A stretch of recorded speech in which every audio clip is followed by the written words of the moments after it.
Hi, everyone. I'm Tanya Sheckley with Up Academy, and I'm here today with Sasha Keck. Sasha is a senior in high school, and I got to know her last year because she worked on an engineering capstone project with my disabled dog, Harold. And I'm super excited to have you and to talk a little bit more about school and education with you, Sasha. So thank you so much for making time to chat. Yeah, thanks for having me to chat. So can you share a little bit of the events or classes or teachers that you remember that have really made an impact on your learning? For sure. So I'd say most recently, I have the best recollection of my high school years. But I would say that Miss Conaway, my engineering teacher for Engineering 1, Engineering 2, and Engineering Capstone last year's class, she was definitely the most influential teacher I've had because she just really pushed us to think outside the box and do unconventional learning, which was really missing in other like traditional high school classes where it's lectures and notes and stuff. So we got to do a lot of hands-on material. And then my calculus BC teacher last year, Mr. McGurk, he was phenomenal. He has a learning disability that makes it so that he can't memorize material. And so he taught the whole class in a way where we could understand exactly how calculus was coming about, and instead of memorizing formulas, which was really, really neat. And I understood that class so well. It was amazing. So I think those two teachers and classes were probably the best in terms of my high school experience.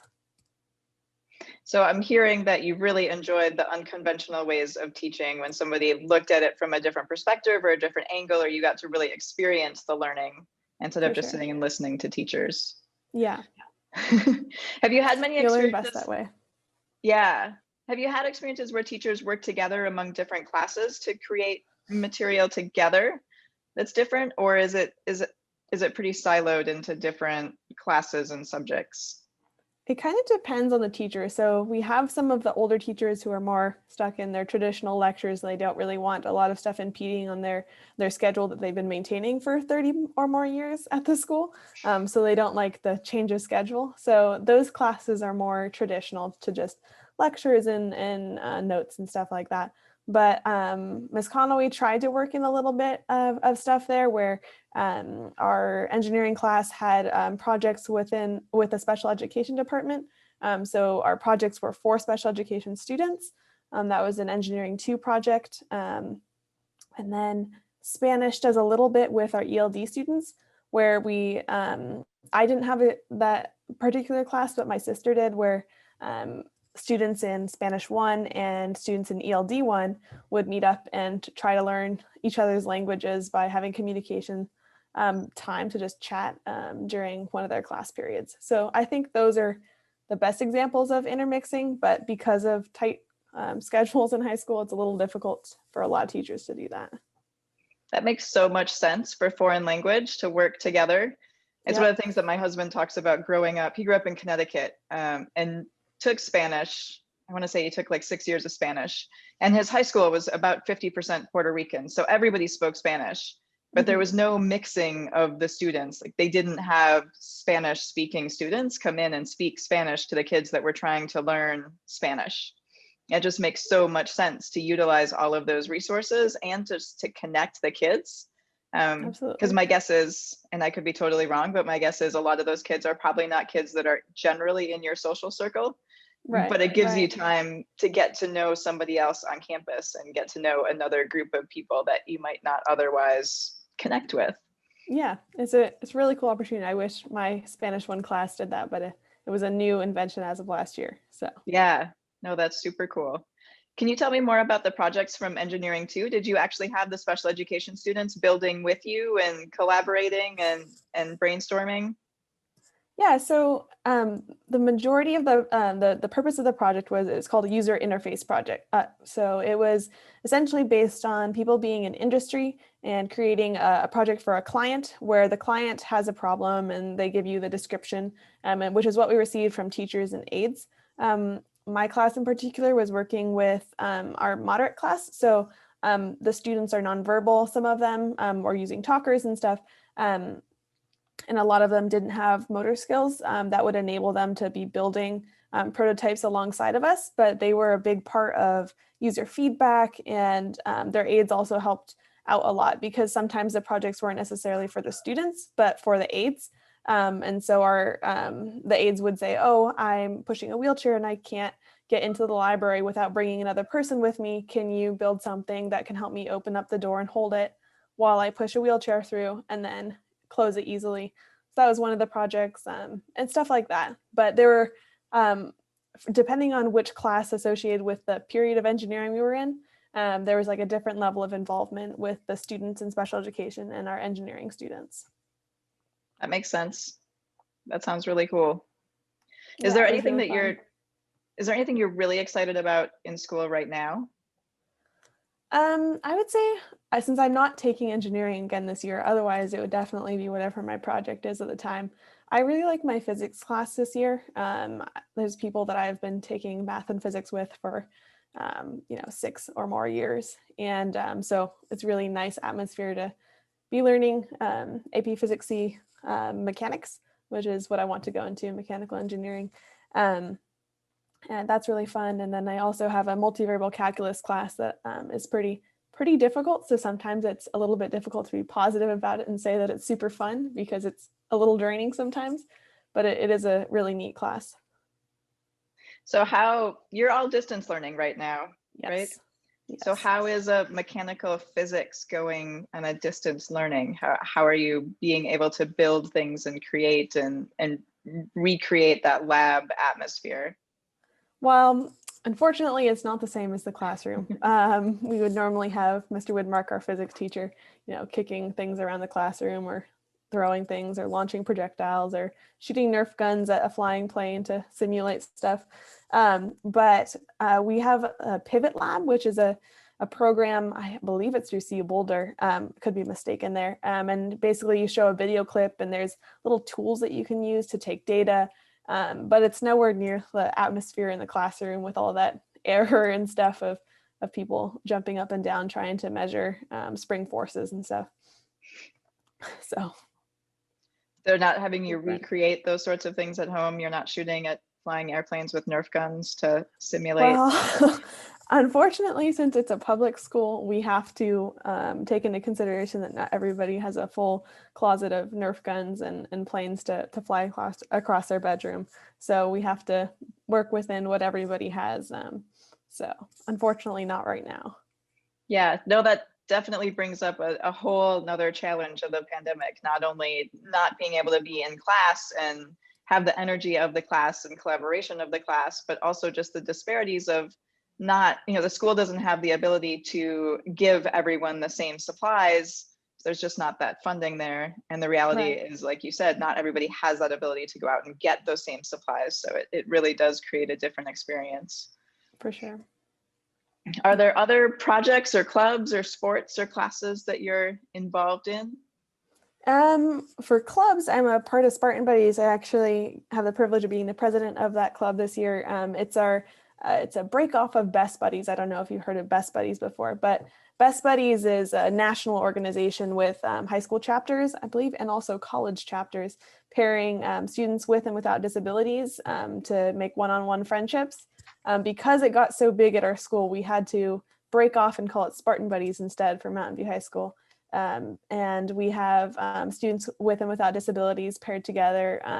And for running that this year on Zoom, which is a little interesting. We started doing that at the end of last year.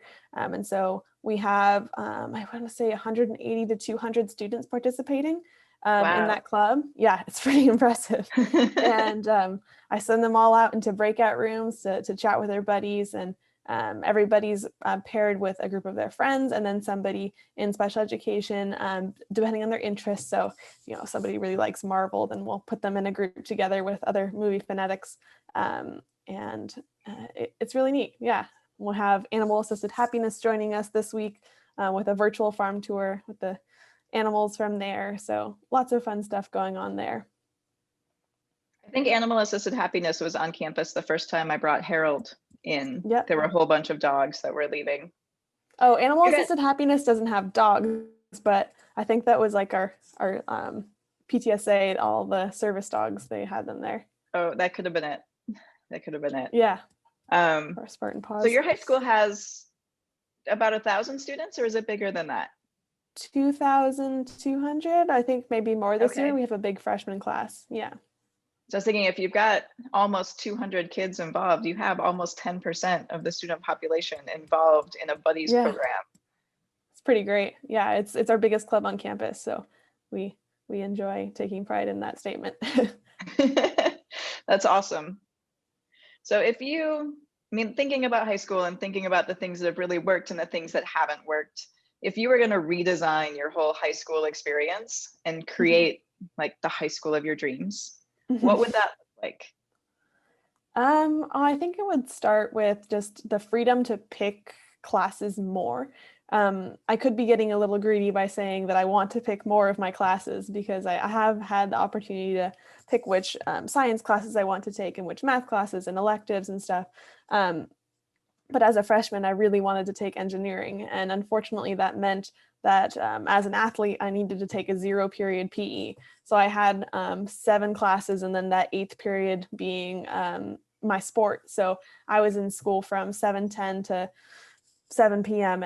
daily as a freshman, which was very difficult. And I kind of wish that the school made it more possible for me to take an engineering elective while not having to take as many other courses, like PE, for example. I'm not sure that I quite needed to be taking PE and volleyball at the same time. I was getting enough exercise as is. So I wish that there was more freedom to do that, because I think, everybody keeps saying we need more engineers, we need more people creating products to solve problems, and people pursuing their passion. And I was like, well, the high school's kind of allowing us to do that, but you do have to make quite a few sacrifices time-wise to make that possible. So what percentage of your classes do you get to choose? Well, it depends on the year. So freshman, it goes from, as a freshman, you have the least freedom to choose, with a required English class and a required social studies class that are the same. And then you go into whichever math you choose based on your level. So for me as a freshman, that meant I could choose between Algebra 2 and Algebra 2 honors. So I went into Algebra 2 honors, and that's a whole different track. And you can choose to jump down from that whenever you choose. And I've just continued on that.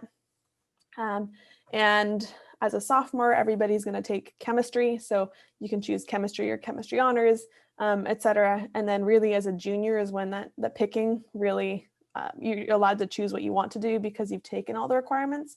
So you can choose to go into environmental science if you're interested, or physics, or AP biology, AP chemistry, stuff like that. So we do have a good bit of freedom, but it is more structured freedom. And so all the required classes, I'm guessing, are designed to put you more on a track towards college. Yes. Making sure that you're taking the math, you're taking the science, you're taking social sciences, you're taking English, and you're keeping up with those things. And they're not allowing you not to take English so that you can take engineering. Right. We have A through G requirements, which we have to meet. We have high school graduation requirements, and there's A through G requirements, which are the UC college requirements for being a high school student. So we have to meet all of those. That makes sense. There's more and more discussion about the necessity of college. And people looking at going into apprenticeships or going to 2-year schools or going to specific coding boot camps, for example, or programming boot camps, and then going straight into work from there. You're probably filling out college applications now, maybe? Yeah, I just submitted my last application yesterday. Yeah. Congratulations. Thank you. So have your group of friends, or has the high school, or has anything really talked about the necessity of college? Do you think it's still necessary to go to college? Well, from the school standpoint, from Mountain View High School standpoint, everything about the high school is centered towards getting kids into college. And we have avid programs, and everything is just centered around, let's get you into college. And then there's a debate of good college versus middle of the road college, which is a whole nother ball game. I would say that personally, I don't think college is like necessarily you must do this in order to be successful. However, it is a really neat opportunity to kind of move out of the house and be a young adult surrounded by other young adults, and slowly gain that independence of what it's like to live alone, and what it's like to work, and what it's like to have all this freedom that you don't have as a person living under your parents' roof. And it's really neat to be around other people doing that. So I'm really excited about that.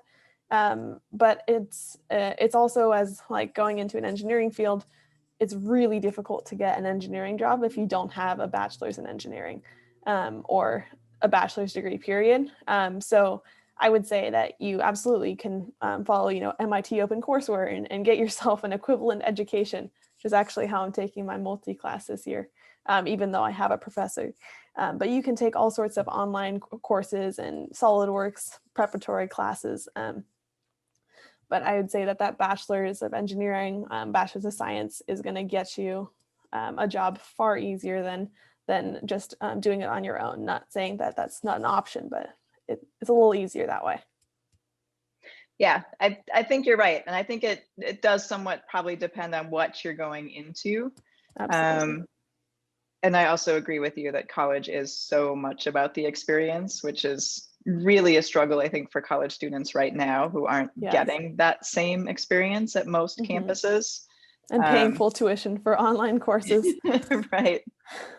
Yeah, I know, Yeah. like when I finished college, it was a feeling like my undergrad degree is in dance and I've never been a professional dancer, but I felt like it was kind of a rite of passage. Like employers just wanted to see that you had navigated this minefield of college and figured out the puzzle of classes and pieces that you needed to finish. And if you could finish that, then you could finish a project at work and you could navigate the things that you needed to do in the office. Yeah. I think that's it's also a way to evaluate, are you able to be an independent adult and not have your personal life interfere with your work life? Yeah. There could be some debate around that, I think. Definitely. But it's at least a step beyond high school, that's for sure. Yeah. So who has been your biggest influence or supporter? I would say in most recent years, probably I would say Shelby. She's actually she's almost 20 years old now. She has severe autism, and I've been taking care of her. And she actually used to go to Mountain View High School, which is where I first met her. But I've been taking care of her for many years now at camp and also just with her family on the side. And she just taught me a lot of really neat things that I wouldn't have really otherwise learned. She definitely makes me be patient. She requires a lot of patience. She talks a lot, and she's a really interesting person. She just has such a raw view on the world, and I think that's really neat. And you don't really get to see that, especially in like the high school world. Everybody talks about teenagers being a little much sometimes, and she's, I guess she technically is still a teenager, but she doesn't quite have the same like jaded view that a lot of high schoolers have. That's amazing. You actually like made me tear up. Oh, that's really sweet. No, it's just wonderful to hear you, talk about a friend and talk about the different perspective and the things that you're able to learn from being around people who are different than yourself. Yeah, we go to Animal Assisted Happiness every Sunday, and she is so excited when we get there. She's up bright and early at 5 a.m. telling her parents she's going to the farm with me. She's so funny. Oh, so I'm the founder of an elementary school. Yep. And part of our focus is the inclusion of students with disabilities, and you got to work with our dog with disabilities. Yes. But can you share a story of a favorite teacher or class or project from elementary school, or a memory that you have from elementary school? Yeah, I would say I had a really good set of teachers in elementary school. I don't remember all of my younger grades as well as I remember my older grades, but I would say one of my favorite elementary school experiences was science camp in 5th grade. So for 1 week, the entire 5th grade and our 5th grade teachers went to Walden West with us, and that was just a really neat experience. We were in groups with our friends that we got to choose, and we had a counselor. I believe they're like high school volunteers. I thought they were so much older at the time, but they're high school volunteers that will come and they're I don't know if they're docents or just people leading the program. And we went on hikes and did all sorts of like outdoor learning by the Stevens Creek Little did I know I'd actually end up working at the Walden West campus for VOS, which is a respite for kids and adults with disabilities, 5-10 years later. But it's really neat. And I think that was probably one of my favorite elementary school memories. That's awesome. I also got to do a science camp in 5th grade.